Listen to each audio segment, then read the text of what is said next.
A couple weeks ago, I sent a letter to my boss complaining about this very same thing. The people who had been hired after me were making more than me. I had more qualifications, I'd been there longer, and so on. Now I feel like an idiot.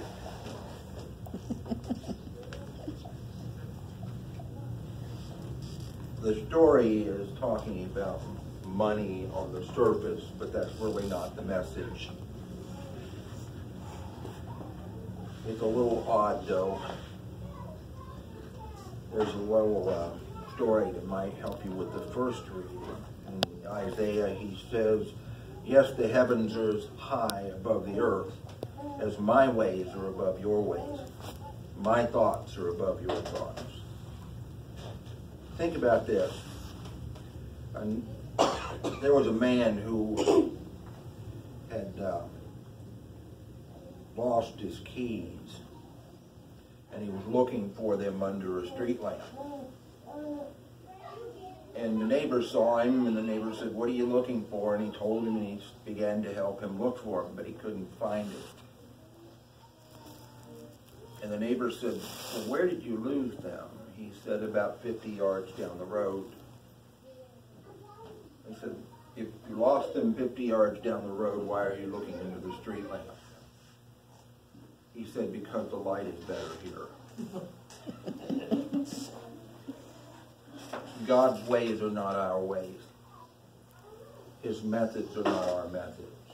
I talked in the past on the notion of these people who spend their entire lives being devoted to Christ, and then the person who lives a dreadful life, finding conversion on their deathbed and receiving the same pay.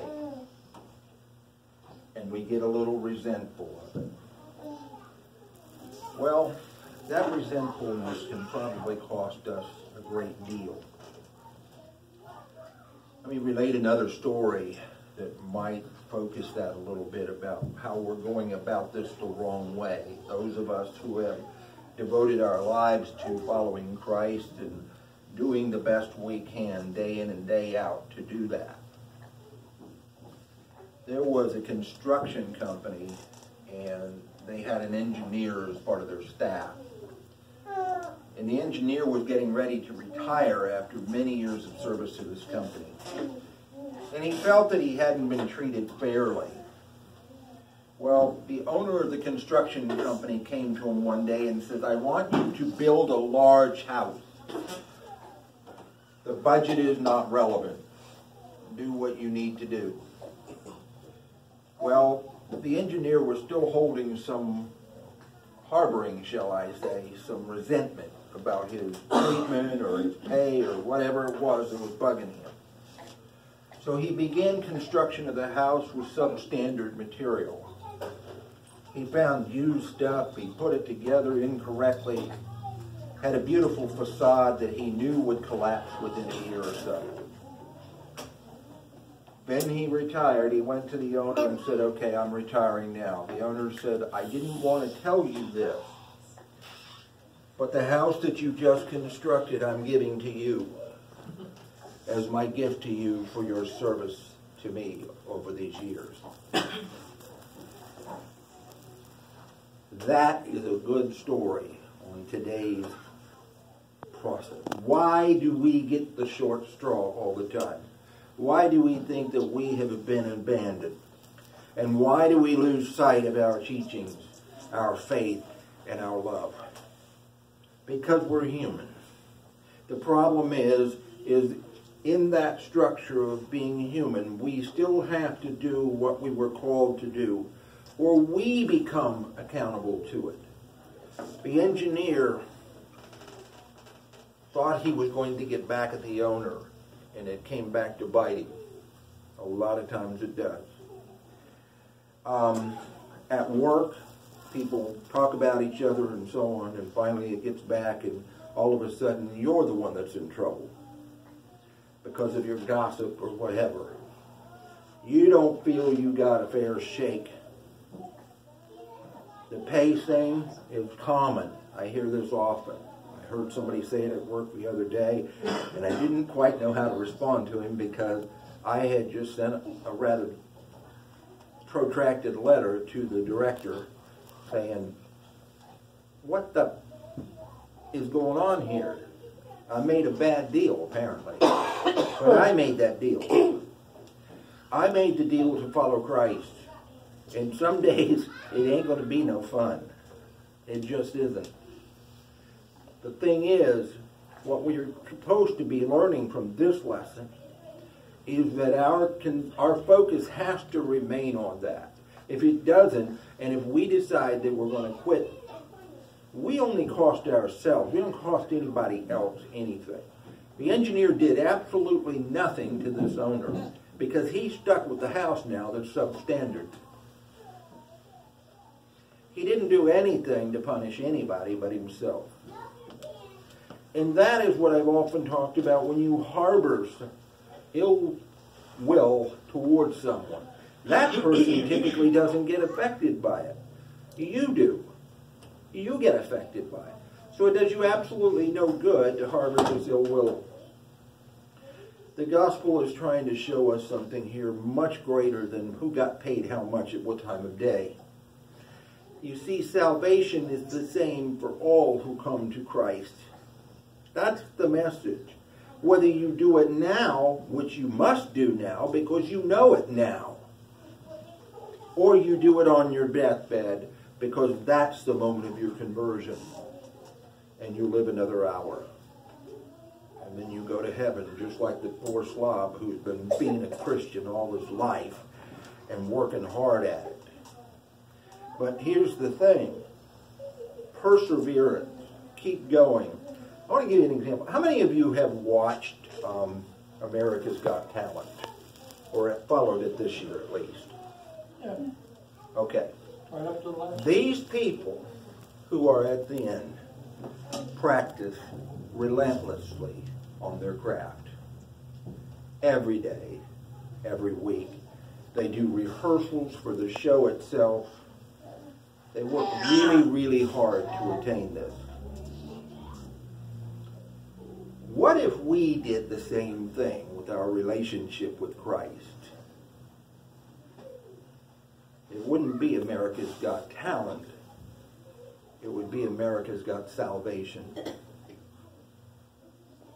We can save the world by our change, our conversion. Christ did the work. All we have to do is communicate the message.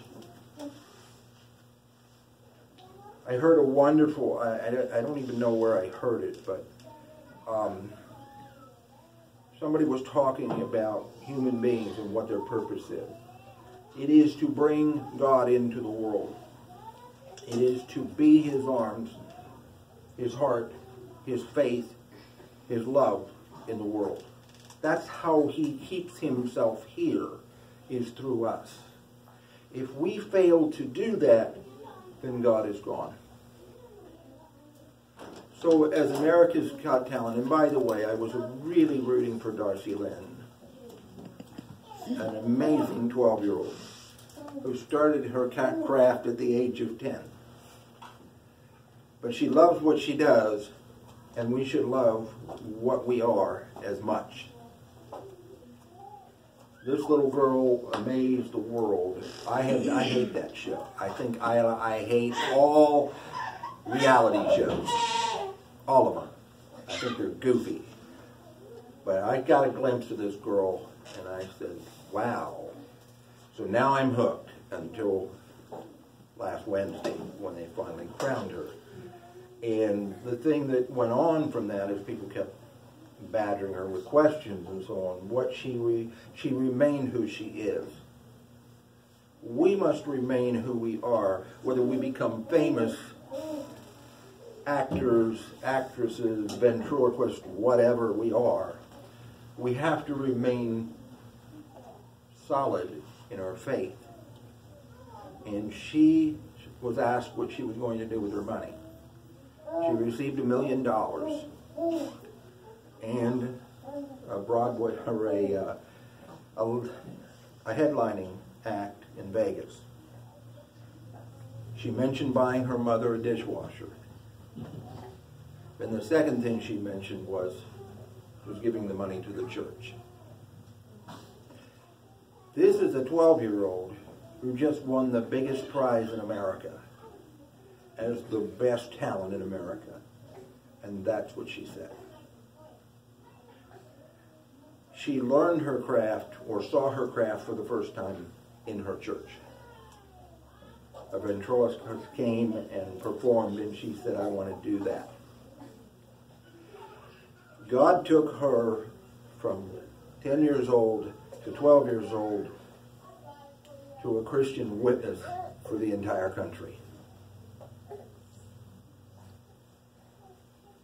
I knew you thought I couldn't tie that together.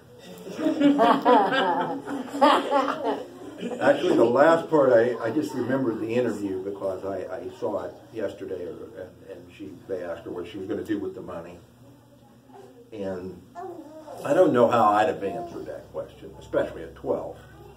I think she might be 13 now, but irrespective, that's where her head was. In spite of that, that's where her head was. She could, as far as people have blown her up so big, but she has, if it was us, we wouldn't be standing on the ground. Because I know how we'd react to it. I think most of us would be pretty full of ourselves. Her answer was, I'm giving into the church. And she can go into a lot of detail, but there was some reason besides, just generally. There was a reason. There was a program or something that she wanted to fund. So, the point of today's story is for those of us who are sitting here now, we have to continue to persevere. We not only can't have resentment for those who come to Christ at the very end, but we must help people get there and persevere with us through our life. That's all it is. It's that simple. It's that hard. It's that difficult. It's that easy. In the name of the Lord Jesus, I bid you peace. Amen. Amen.